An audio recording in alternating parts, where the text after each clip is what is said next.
Hi everyone, welcome to a quick card video, and we're going to be doing a little bit of stamp surgery. I am using the Coffee Quotes stamp set from Clair Stamps. This has a ton of coffee inspired sentiments in it, but I don't want the sentiment part of it, I just want that little cup. So I'm going to cut my stamp. Now if this bothers you, you can always do selective inking and stamping, but just remember, if you cut your stamp, you can always mount it back together. Now this was set really close together. My tip for you is to take your time when you're cutting it, and if you need to get into little nooks and crannies, bend your stamp. These are stamps that you can bend, fit your scissors in there, and then cut. The entire process took me about a minute and a half to even get this cut apart, so I took my time. Just little snips here and there. You want to make sure you don't cut into the words or the image. Just take your time and bend that stamp and use a nice sharp pair of scissors. Now that it is separated, I'm going to go ahead and use that little coffee cup to create an entire background or my own pattern paper. Now I am using VersaFine Onyx Black ink to do this stamping, but I did not take my own advice and think about what coloring medium I was going to use. I wanted to use alcohol markers on my background, but for some reason my brain just wasn't working this day and I grabbed VersaFine, which does not play well with my alcohol markers. I didn't want to go back and restamp this whole thing, so I just was very careful. But if you want to create this card yourself, make sure you use an alcohol marker friendly ink like Memento Tuxedo Black. That's my favorite. So I'm just continually stamping this, turning the stamp every which way just to fit it in all those little places, making sure I have some that are hanging off the edge as well. That just gives it a more true pattern paper look. And then once that's finished, I'm going to go ahead and start coloring with my alcohol markers. Now I've got the numbers and the names of the markers I'm using. These are Dick Blick Studio brush markers. If you have another type of alcohol marker, just use a similar color. This is a dark green, basically. I'm coloring it in all those little circles on the cups. And luckily, this design doesn't have too much coloring. I am keeping my marker away from that ink so it doesn't smear into there. But now I'm coming in with a tan color and coloring in the little lines outside the circle, which would be kind of like the holder on your cup. I'm going for a Starbucks feel here, if you will. Creating backgrounds on my own pattern paper is one of my favorite things to do. I don't have a lot of space in my craft room, I've said it before, so the less I store, the more I can buy, I guess you can say. So I don't store a lot of pattern paper, I just make my own. And just filling a background with one little stamp is a great way to do that. Next, I'm coming in with this buttercream color. This is number 96 from the Dick Blick Studio brush markers. And I'm just coming in from both sides. I'm not coloring in the center of the top of the cup. I'm also going to leave the actual cups plain white. I'm not going to put any color in them at all. You can, if you want to, do a light gray or a light blue just to give that little bit of illusion. But to be honest, I didn't want to risk going in and smearing those larger parts. So I just kept them nice and bright and white with my cardstock as the color. Now there are a few cups that I stamped out that weren't stamped perfectly. I didn't want to go back and restamp this entire thing, so I left it as is. Once this is said and done, you're not going to notice those little places where maybe the ink is a little bit lighter or didn't go all the way across. Plus, if you have any major mishaps, you can always cover it up with an embellishment, or you can cover it up with a sentiment strip.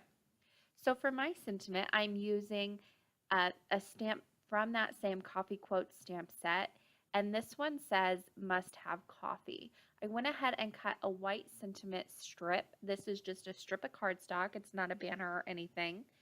And this measures 4 1/4, and it is about an inch tall, or wide, I guess you could say. I'm using my Mini Misty and my Creative Corners to do my stamping, and I'll be using VersaFine Onyx Black ink for the sentiment. This worked out perfectly fine this time. But I went ahead and cut this the entire length of an A2 card base. That way, whenever I go and place this on my panel that I created earlier, I can just trim it down with my scissors. I don't have to do any measuring that way. I can just know that it's going to be perfect because I trim it with the panel. I should mention that my panel before was 4 inches by 5 1/4 that I did stamp on that white cardstock panel and colored in all those coffee cups. I did a double stamping just to get it nice and dark. And now I'm going to cut a few of these little hearts. This is from the Home and Hearth die set from Ellen Hudson. They've got these great kind of country looking hearts on them. I love that they're not perfect. I die cut 6 of those, the 3 smallest sizes. I'll only be using one set of 3. But the other ones I just throw in a cup on my desk and then I can go back and use them as need be. So for my mat, I've got this dark green mat that matches the color of cardstock. Like I said, I made these strips a little bit longer so I could just cut them flush once everything was said and done. No matter how well I measure, I'm always going to be a little bit off. So this is what I like to do whenever I want a really nice looking finished card and I don't want any overhang whatsoever. Now, I went ahead and put those on the card base or the card panel that I had colored earlier, and I used double-sided adhesive for that. I'm not going to have any dimension on this card. And then I'm going to mat that panel with the same dark green that I matted the sentiment with. This is just going to be 1/8 of an inch around all sides. And then it will have 1/8 of an inch from the A2 top folding card base as a mat as well. And that's just going to be a very tiny, slim little mat, but it's enough that it helps give a little bit more interest to the card. It makes it a little bit harder to place this down. Just take your time and kind of eyeball it as best you can. You can always use your MISTI if you need to get it perfect. Now, finally, I'm going to add a few of those hearts. Like I said, I'm only going to use 3 of the 6 that I cut. The rest of them I'll throw in a cup on my desk, and then I've got some ready to go. I'll go ahead and place these down using glossy accents as my glue to hold them in place. And I'm using my Quick Sticks tool so I don't get glue everywhere. For some reason this day, I just kept throwing everything. I threw my scissors earlier, threw my Quick Sticks tool, throwing my glue around. It was one of those days, and I used the wrong ink. But you know what? I was happy with the finished card. Now to add just a little bit more embellishment, I'm going to come in with some enamel accents. This is in the shade Potting Soil. And I'm going to put several drops of this all around the card just to help bring the attention to that sentiment. And also, it's going to help bring the focus off of some of those misstampings that I did. If it really bothers you and you don't want to try and stamp directly over, you can come in with a black pen and go right over that line and nobody will even know that that was a misstamping.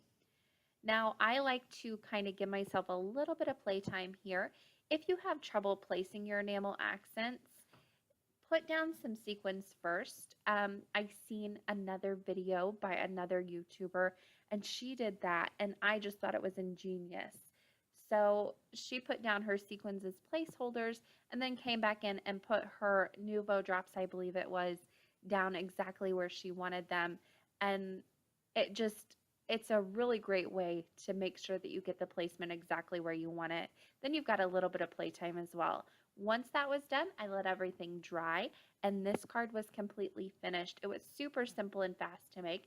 It only took about 30 minutes, but you do have the dry time with the enamel accents.